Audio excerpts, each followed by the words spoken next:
Okay, Gordon, welcome. thank you very much, Zena. Welcome to you all. My name's Gordon Raitt. I work for an organization called Outcome One, and I'll explain more about them in a second. I'm originally from Scotland, and Zena was saying there that that conference that she showed a second ago has been going for 40 years. I was saying to Zena earlier, worryingly, that's about the length of time I've been training. Yeah, so that's it catches up on you quite quickly. So here we are looking at focus on this idea of collaborative innovation. A little bit about myself. As I said, I've been predominantly in training for about 42 years. I was a training director with a large food manufacturer in the UK some time ago. And over the years, I've worked with many organizations, both private and public sector, specializing in coaching, uh, specializing in uh, developing the soft skills around things like innovation, influencing others around to your way of thinking, getting your point heard at meetings, etc., etc.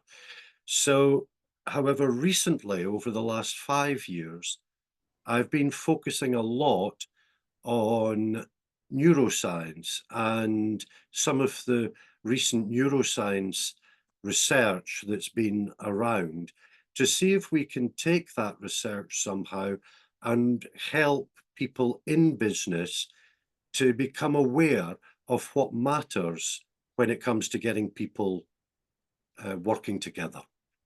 So that's really what today's about. A little bit about the organization that I'm associated with. Outcome One Training, and that's our website if you want to take a look at a later date. And these are some of the programs that we run, specifically focusing on neuroscience and how that can help innovate, lead, and structure in business. We also do quite a bit of work in mental health at work that we found is becoming more and more of an issue. Because of the way we lead and manage people today, I'll be talking about chemicals and hormones in a minute. Uh, some of these hormones, if they're created in at too high a level, can actually have serious mental health issues.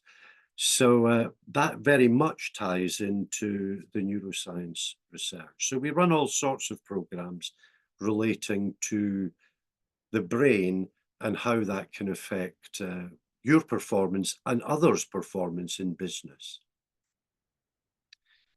We've got Albert Einstein here, who actually said, if I had an hour to solve a problem, I'd spend 55 minutes thinking about the problem and 5 minutes thinking about solutions.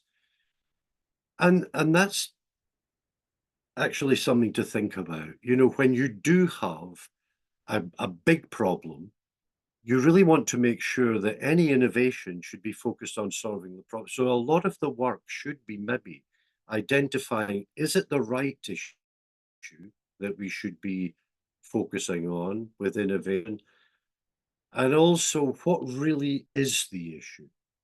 So there's a couple of things that when it comes to innovation, this idea of the foundation of innovation, and we have here three key areas. To be truly innovative, we've got to make sure that it's the right environment. We've also got to make sure we've got the tools and skills in place to be truly innovative. And maybe even more importantly, is our mindset right to be at our most creative, our most innovative? So the two that we're mainly focusing on today is creating the right environment for innovation and also ensuring that our mindset and the mindset of others is at an optimum for innovation, and idea creation. So just to get your system 2 in the brain engaged, and I'll explain what that means in a minute, there's a rather wordy title as to what this next 35 minutes is all about. Powering Collective Ingenuity, a brain-centric view of team innovation.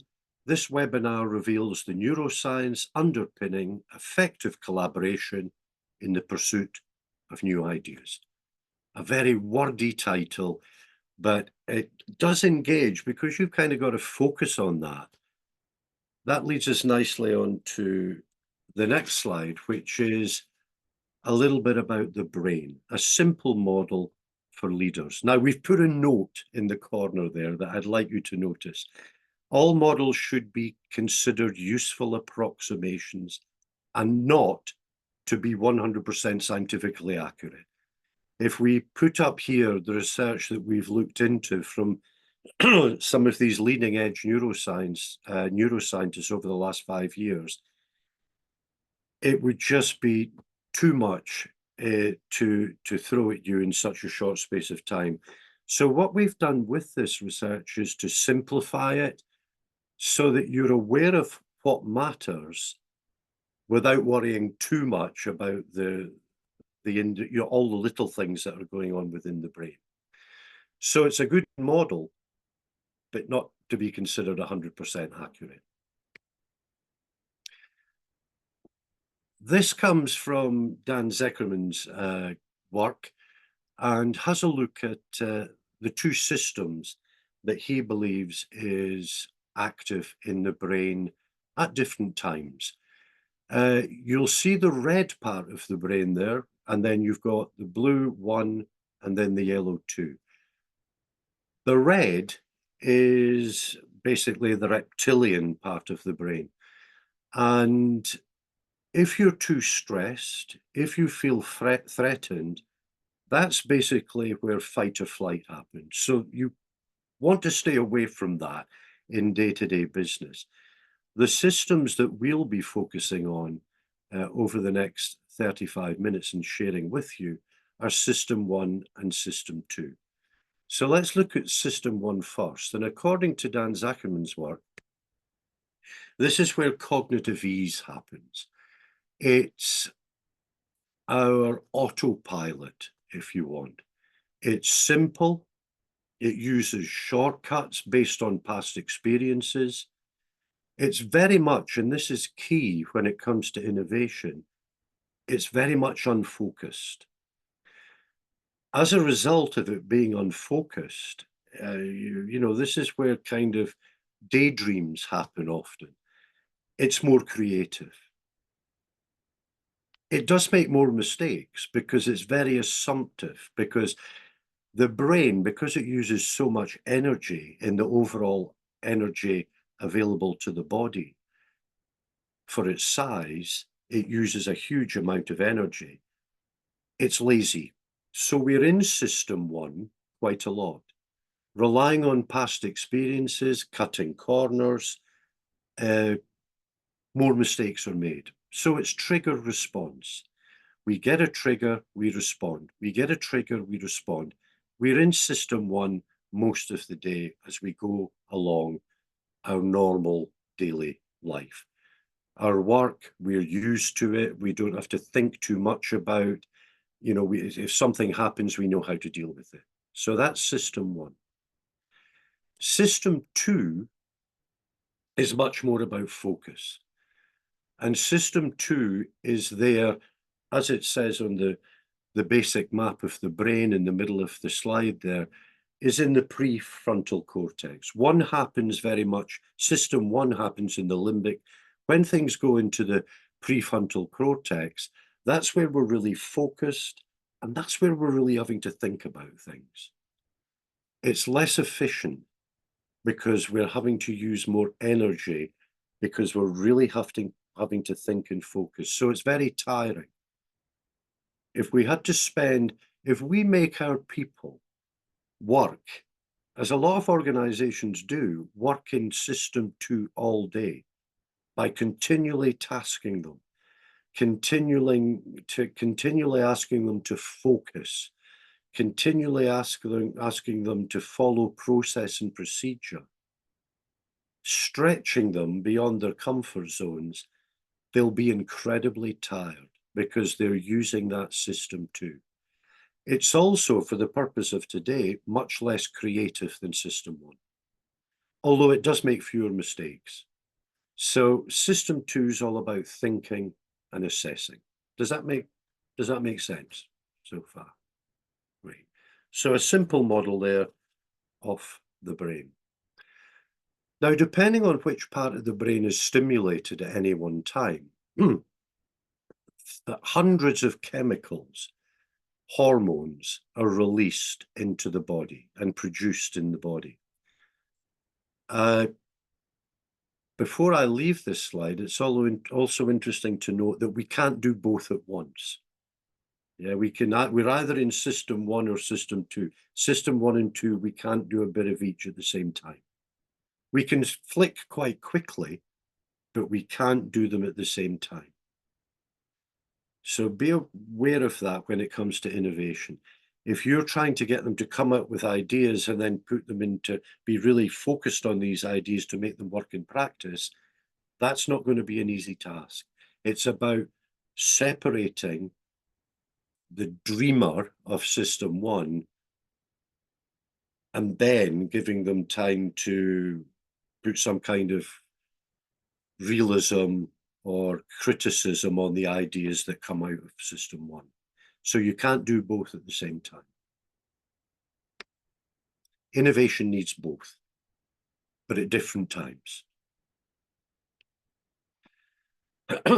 Here are the few chemicals that we are going to focus on over the next sort of half an hour. I will adapt this or apply it to human behavior in a second, but let's look at a hunt in the wild, and we've got some cheetahs there, a lion chasing a young gnu or whatever it is. So dopamine is a pleasurable reward and motivation hormone, chemical. It's released in the anticipation of the kill. It's released in the anticipation of something, the anticipation of reward. It's pleasurable. It makes you feel good. It gives you motivation and drive. It helps you sleep if you're getting the right amount of dopamine released into your body. But it's all about this reward, the anticipation of something. So when the cheetah is anticipating chasing the gazelle or the gnu or whatever, that's where dopamine is released. However, it is in humans highly creative because it's creative because it anticipates the reward of these ideas coming out. It's also highly addictive, dopamine. It's one of the problems with kids and mobile phones nowadays. If you have young children and they're consistently checking their mobile phones, a lot of that's to do with dopamine because they're coming out, they can't leave their phone alone because they want the reward of having a message or something different being on their phone.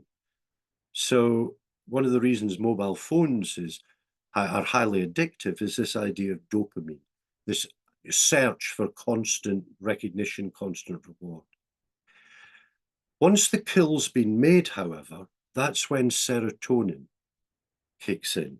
Now, serotonin gives you that feeling of satisfaction when you have the resources around you, you feel comfortable, all the resources are available to use, you feel relaxed, it improves memory, it improves mood. So serotonin is a very useful, it puts you in the right place to be highly creative. Oxytocin, however, once you've made the kill, once you've had your share of the kill, you might want to share that kill with others. There are more than just you as the one cheetah or the one leopard. So by that sharing process and that group formation, that's when this very useful chemical is released, and that's oxytocin. And oxytocin is known as the cuddle hormone or the love hormone. And if we can release oxytocin or get our people to have healthy levels of oxytocin being released in their bodies, they feel part of a team, they feel involved, there's trust within the team, and all of these things are incredibly useful when it comes to creativity. Before I relate it to humans, let's have a look at endorphins, which is what's happening in the poor praise mind. Endorphins are our natural painkillers and mood boosters. They're released when we're experiencing stress or pain. So they can help to boost our physicality. So obviously, when we're being chased, we'll have this rush of endorphins to boost that physicality to get out of a dangerous situation. The issue, so endorphins in the right amount, in fact, all these chemicals in the right amount, incredibly useful. It's when endorphins are released too much that along with it are two less helpful chemicals, adrenaline and cortisol. Now, even adrenaline and cortisol in the right amounts give you that reason to get up in the morning, give you the reason to do anything because they give you that little buzz, that little push. However, if adrenaline and cortisol are created in too much abundance, then what happens is mental health issues, heart problems, illness. So that's something that we don't want to produce in too large quantities in our teams, especially because if too much adrenaline and cortisol is produced, it engages the reptilian part of the brain, and effectively that shuts off the limbic, and most importantly, it shuts off the prefrontal cortex.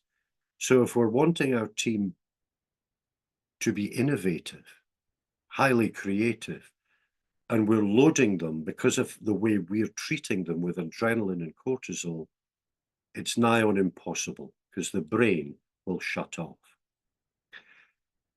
So if we apply this to humans, here we're creative with dopamine, giving us that anticipation of the ideas that we're coming up with and the reward that we'll receive as a result. Serotonin, because we feel we've got all the resources available, we're in a great place, we'll feel creative. And when it comes to group problem solving, if we can have oxytocin running amongst our people, we've got trust, we've got a highly creative environment, people working together. Here, too much endorphin, adrenaline, cortisol kills creativity. So how do we maximize creativity? Well, creativity is about high levels of dopamine and serotonin, stimulated but safe, and it's all about creating safe environments. Low levels of cortisol and adrenaline, because too much of that kills creativity. Group problem solving. We want high levels of oxytocin because that creates trust in the group and avoids groupthink, you know, where a bad decision is made just to keep everyone happy. So that doesn't happen if we have the right levels of oxytocin running within our teams. So how do we do that? Well, we need to build trust, encourage collaboration, and do all the team building things that we know about. And that gives us the appropriate levels of oxytocin. Now, I don't have time to go through it in detail here, but there's some very interesting research done by a lady called Frances Frei, F-R-E-I, which you might want to refer to later, about trust. And she said the three main components, the three foundations of trust are, if you're wanting to build trust with someone, they've got to believe that you're authentic, that it's not an act. It might be more of a performance you're giving than normal because you're performing to a large group or whatever, but they've got to believe it's you. If they feel it's an act, trust will go down. So authenticity is important. They've also got to believe that you're the right person to be talking to them and building relationship with them. So expertise and credibility counts when it comes to developing trust. And the final thing is empathy.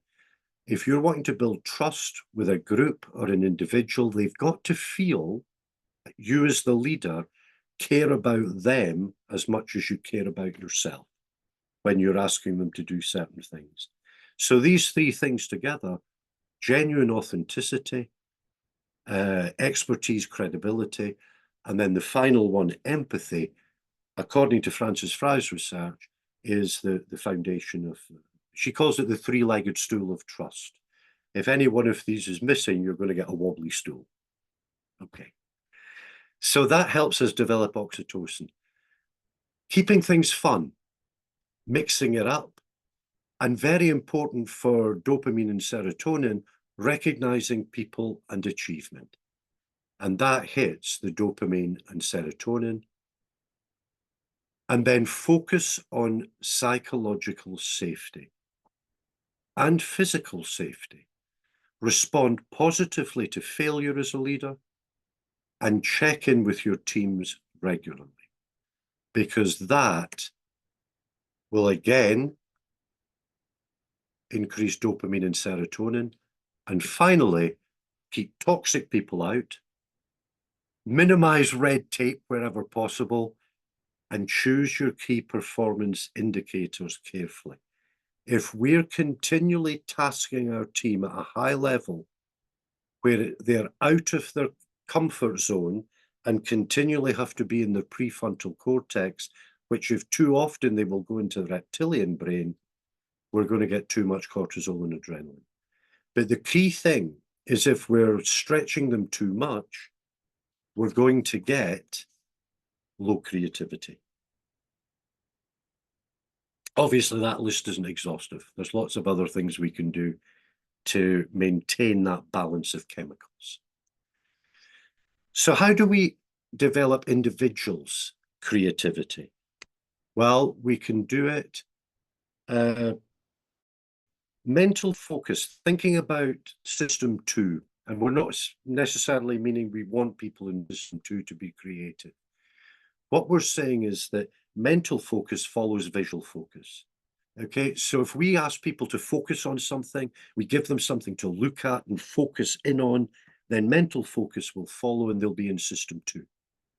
So focus means system 2. If we can defocus people, if we can defocus our team, that puts them into system 1, and that's where creativity sits.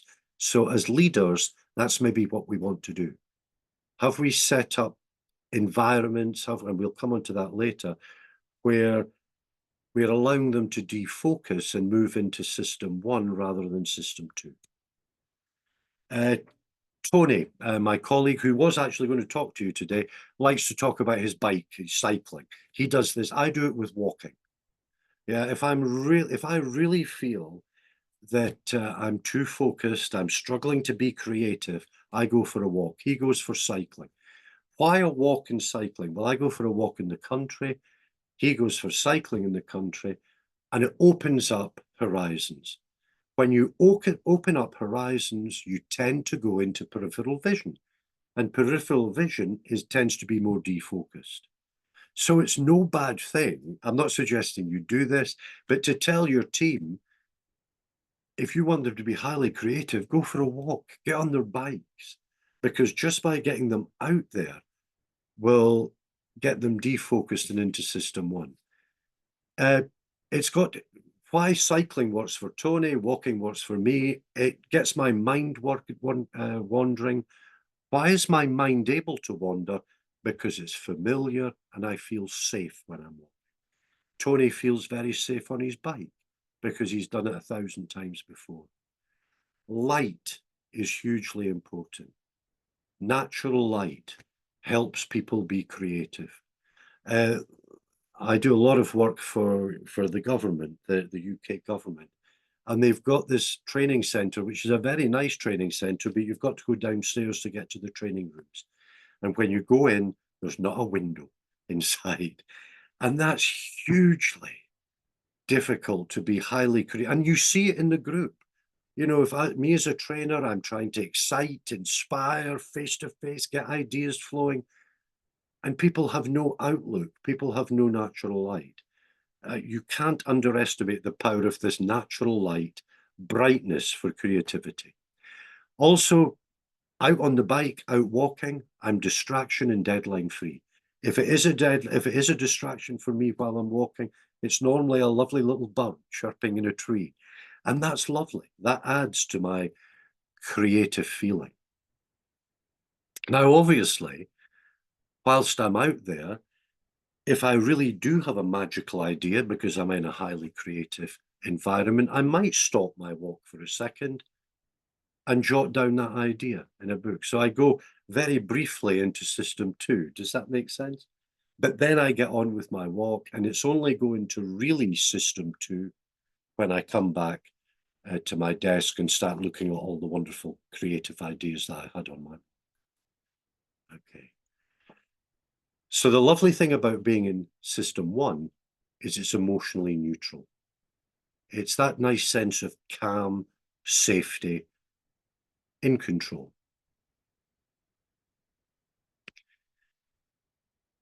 So when it comes to tasking, and I'll only spend literally a minute on this, here if we're looking at mundane, stimulating, optimal stress, high performance, stretch comfort zone is in the green there. That's where we want to task. If we task people with too many mundane tasks, then we're going to get low motivation. So the tasks we give them have to be exciting, interesting, fitting for them. And a little bit of stress is good as long as it's in that green zone. If we give them too demanding tasks where they don't feel confident, then that's going to put them in quite a negative place also, not a very creative place. So operating in the yellow is maybe not putting them outside of their comfort zone, but allowing them to extend their comfort zone somewhat. And therefore that can be quite creative. Slightly uncomfortable is okay. So what we're actually trying to do is slide that green along a bit and make it bigger so that people feel more comfortable, creative, stimulated by what we're tasking them to do. But not too much so that they don't have confidence, because that's when they go into fight or flight, engaging the reptilian part of the brain. Ideally, tasking is aligned with preferences and motivation. The other thing that we can do for our teams, and that's a rather dreadful picture, apologies for that, but it's the circle of concern. Yeah. Often we live in our circle, we worry about things that we've got no control over. And that gives us huge stress, huge stress. Ideally, as a leader, we want to get our teams in their circle of influence, working in their circle of influence. If a circle of concern, like it's all kicking off, at board level within your company, you might not want to share that with your team because they can't do anything about it. And all it does is cause adrenaline, cortisol, puts them into fight or flight. It's the circle of influence we want them in. Much smaller and controllable, is shaped at least partly by us and them. It can increase with proactivity. We can gradually, with more and more responsibility, expertise, we can extend their circle of influence. And it also increases serotonin, not cortisol, which is if we have them working in their circle of concern. However, how do we all get that to really get this idea of collaborative innovation a framework for teams? Oxytocin is the real hormone that we want to be developing to get that group feeling. It helps us with trust. it promotes bonding, it improves group problem solving, it boosts the immune system, and it inhibits addiction, oxytocin. So how do we do that? Well, it's released when hugging. Now, not for a second am I suggesting you go around the office when you get back after this presentation and give everyone a give everyone a hug. That's not what I'm suggesting. However, if you've got the environment where you can do that, then why not? But also, oxytocin's released when people see, either witness or actually themselves do tasks of generosity. Yeah, if they give something to some people, it can be help, it can be money, it can be a gift, or indeed just witnessing it is going to build up that oxytocin. It also helps by creating empathy. If you can show empathy with other people, oxytocin will go up. So how do we do that? Well, here we're looking at maybe an environment which, if we believe what the research says about the brain, this perhaps is a good environment to get people working in system 1 and system 2. Why? Well, you've got a lot of natural light coming in there. You've got a nice non-threatening meeting place. You've got an area where people can do a little bit of brainstorming or thought showering or whatever you want to call it, to be creative, all sitting around relaxed, serotonin, dopamine, idea creation. However, in the background there, you've also got, when you want them to take all these ideas and go into a more focused place, you've also got the laptop, the screen to take these ideas and start using your system 2 to look at what can we do with these ideas realistically, and be more critical, which requires you to be in system 2. So with that all going on in that environment, you've got an ideal place to have that system 1, system 2 working to your advantage and highly creative. Even better if it's far away from the boss's office. Yeah. Because unless you've got a wonderful, but you don't want the boss coming out going, "Why are you all sitting around there drinking coffee?" And you turn around and go, "Well, we're in our system 1, boss." Suddenly you go right back into system 2 and maybe even the reptilian brain, because there's being unnecessary pressure put on you. Sometimes pressure's good. Sometimes people have to be told off, but that's a very different environment that we want to create from the environment here, which is encouraging innovation. Does that make sense as an environment? Yeah. Good. Also, we can design for collisions. Uh, why do we want to design for collisions? Well, we want to encourage people who normally don't bump into each other to bump into each other. Unplanned encounters, interactive between knowledge workers, does improve performance, improves creativity. So designing so that people have to pass each other in the corridor more often. Even saying hello, some kind of recognition, will increase oxytocin. Have fewer and larger breakout rooms and time to use them. So rather than a factory floor cafe, a cafeteria and a management cafeteria, why not one cafeteria where people can sit together, eat together, get to know each other, maybe on a more personal basis, again increases this oxytocin, dopamine, and all the other useful chemicals. So shared cafeterias, I've just mentioned. Recreation spaces, yeah, encouraging people to, I don't know if you've got the type of organization that can have meetings afterwards, after work, where you can have a barbecue or whatever on a lawn, if you have one.